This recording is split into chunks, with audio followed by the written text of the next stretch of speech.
Teori basis data lanjut dari ke-9 oleh Irfan Khairul Husin NLP 2103121015 dengan dosen pembimbing Ringga Asmara Eskom OCA.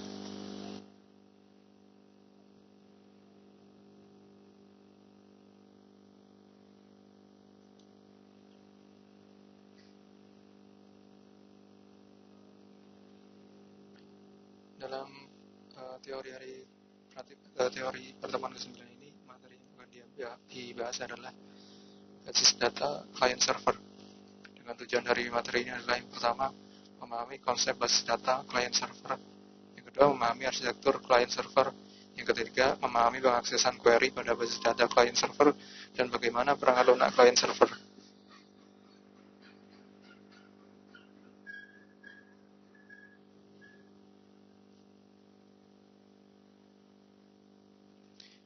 Basis data client server.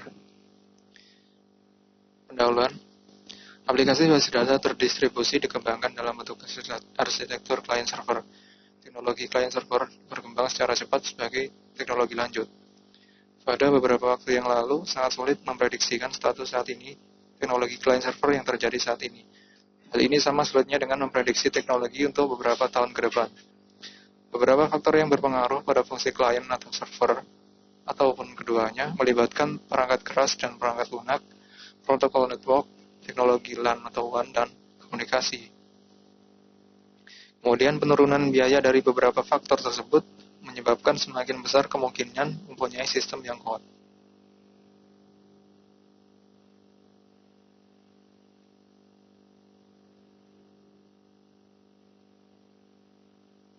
Arsitektur client server. Saat ini arsitektur client server yang banyak digunakan dalam industri disebut two-tier arsitektur. Pada arsitektur ini, server mengirim data dari klien dan klien mengakses data. Server memainkan peranan yang dominan pada arsitektur ini. Keuntungan sistem ini adalah kesederhanaan dan kompatibilitas dengan sistem yang legal. Arsitektur client server yang dikembangkan kemudian adalah three-tier arsitektur. Pada model ini, layer direpresentasikan sebagai host, server, dan klien.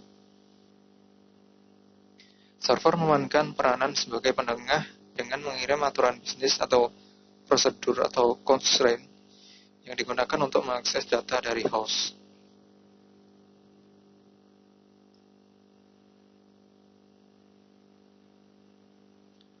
Klien berisi antarmuka GUI dan beberapa aplikasi tambahan mengenai aturan bisnis. Kemudian server bertindak sebagai conduit of passing, memproses data dari host ke klien, di mana kemudian diproses atau difilter dan direpresentasikan ke pemakai dalam format GUI. Antarmuka pemakai, aturan, dan pengaksesan data bertindak sebagai three tiers. Klien biasanya dihubungkan ke server melalui LAN, dan server dihubungkan ke host melalui WAN. Klien melakukan remote yang dihubungkan ke server melalui WAN juga. Sistem ini sangat cocok untuk perusahaan besar di mana basis data terpusat dapat disimpan dalam host dan biaya pengembangan LAN dan WAN dapat diatur dan dioptimasi menggunakan teknologi yang baru untuk setiap bagian yang berbeda dalam organisasi.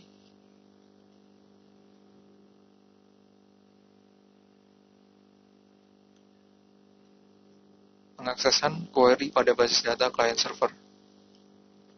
Setiap klien harus menggunakan query SQL yang tepat dan menyediakan antarmuka pemakai dan fungsi antarmuka untuk bahasa pemrograman. Karena SQL adalah bahasa standar relasional, berbagai SQL server, meskipun disediakan oleh vendor yang berbeda, dapat menerima perintah SQL. Klien juga merujuk pada data dictionary yang di dalamnya terdapat informasi pada data distribusi di antara server SQL yang berbeda, sebagai modul untuk dekomposisi query global ke dalam sejumlah query lokal yang dapat dieksekusi pada berbagai tempat.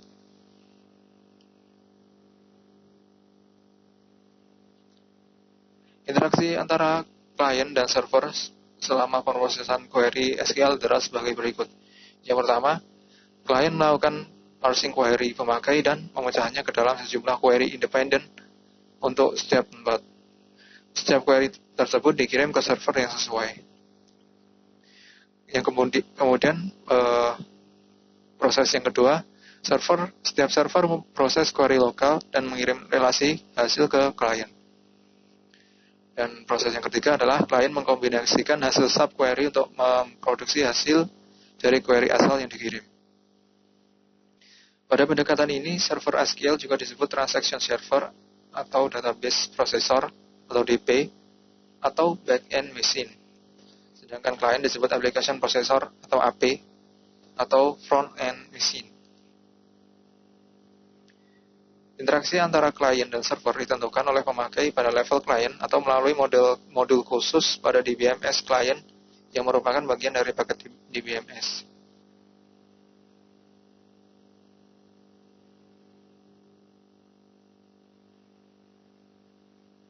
Dalam DBMS yang banyak digunakan, model perangkat lunak dibagi ke dalam 3 level. Yang pertama, perangkat lunak server bertanggung jawab pada manajemen data lokal, kebanyakan sama dengan perangkat lunak DBMS. Yang kedua, perangkat lunak klien bertanggung jawab untuk fungsi distribusi, mengakses informasi distribusi data dari katalog DBMS, dan memproses semua permintaan yang membutuhkan akses lebih dari satu tempat. Hal ini juga ditangani semua oleh antarmuka user.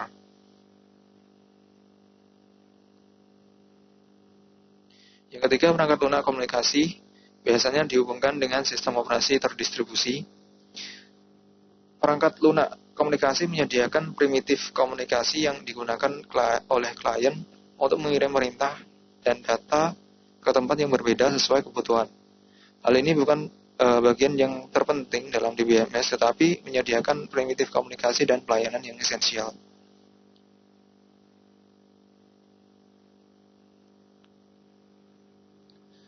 Klien bertanggung jawab untuk membangkitkan eksekusi terdistribusi untuk beberapa tempat server, suatu query atau transaksi, dan untuk melakukan supervisi eksekusi terdistribusi dengan mengirim perintah ke server. Perintah ini termasuk query lokal dan transaksi yang dieksekusi selain perintah untuk mengirim data ke klien atau server lain. Satu fungsi yang mungkin dari klien adalah menyembunyikan detail distribusi data dari pemakai yang memungkinkan pemakai menulis query global dan transaksi seperti basis data yang terpusat, tanpa harus menentukan tempat di mana data dirujuk dalam query atau transaksi yang berbeda.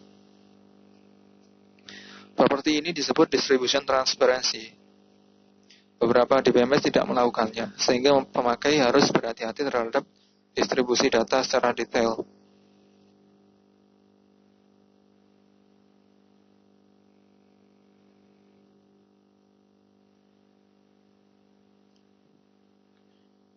Bagian selanjutnya adalah latihan soal. Soal pertama, apa yang dimaksud dengan sistem client-server?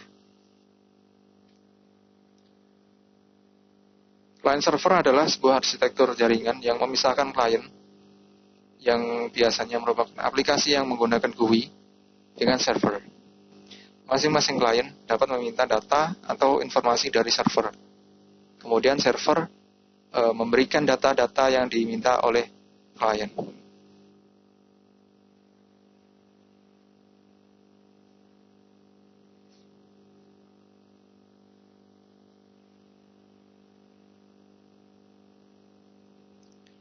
Soal yang kedua, apa perbedaan konsep arsitektur client server yang ada sekarang dengan arsitektur sistem terdistribusi?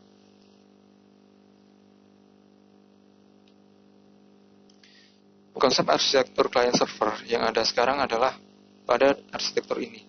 Server mengirim data dan klien mengakses data. Server memainkan peranan yang dominan pada arsitektur ini. Keuntungan sistem ini adalah kesederhanaan dan kompatibilitas dengan sistem yang legal. Sedangkan pada konsep arsitektur sistem terdistribusi, sistem dianggap sebagai suatu set layanan yang disediakan untuk klien. Server dan klien diberlakukan secara berbeda.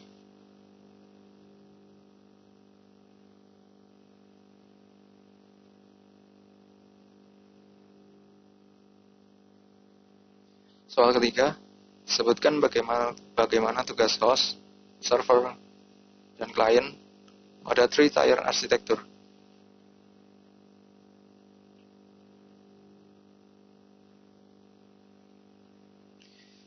Server memainkan peranan sebagai penengah dengan mengirim aturan bisnis yang berupa prosedur atau constraint yang digunakan untuk mengakses data dari host. Klien berisi antarmuka GUI dan beberapa aplikasi tambahan mengenai aturan bisnis. Kemudian server bertindak sebagai conduit of passing yang memproses data dari host ke klien, di mana kemudian diproses atau difilter dan dipresentasikan ke pemakai dalam format GUI. Antarmuka pemakai, aturan dan pengaksesan data bertindak sebagai three-tier. Klien biasanya dihubungkan ke server melalui LAN dan server dihubungkan ke host melalui WAN. Klien melakukan remote yang dihubungkan ke server melalui WAN juga.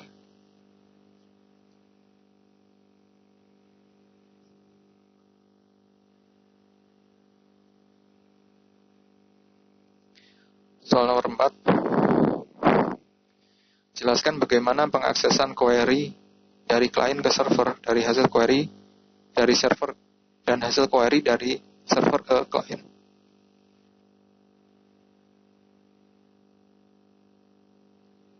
Pengaksesan query dilakukan dengan cara klien melakukan permintaan query dengan mengirim subquery ke beberapa tempat server, dan setelah server mengirimkan hasil ke klien mengkombinasikan hasil subquery ke query asal.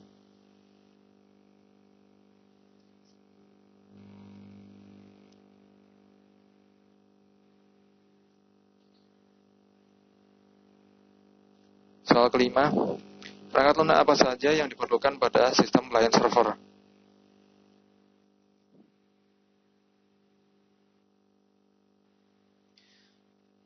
Perangkat lunak server bertanggung jawab pada manajemen data lokal, kebanyakan sama dengan perangkat lunak DBMS. Perangkat lunak klien bertanggung jawab untuk fungsi distribusi, mengakses informasi distribusi data dari katalog DBMS, dan memproses semua permintaan yang membutuhkan akses ke lebih dari satu tempat. Hal ini juga ditangani semua antar muka user atau GUI.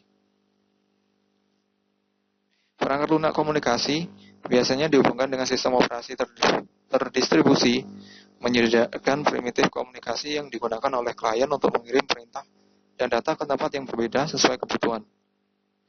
Hal ini bukan bagian yang terpenting dari sebuah DBMS, tetapi penyediaan primitif komunikasi dan pelayanan adalah hal yang sangat esensial.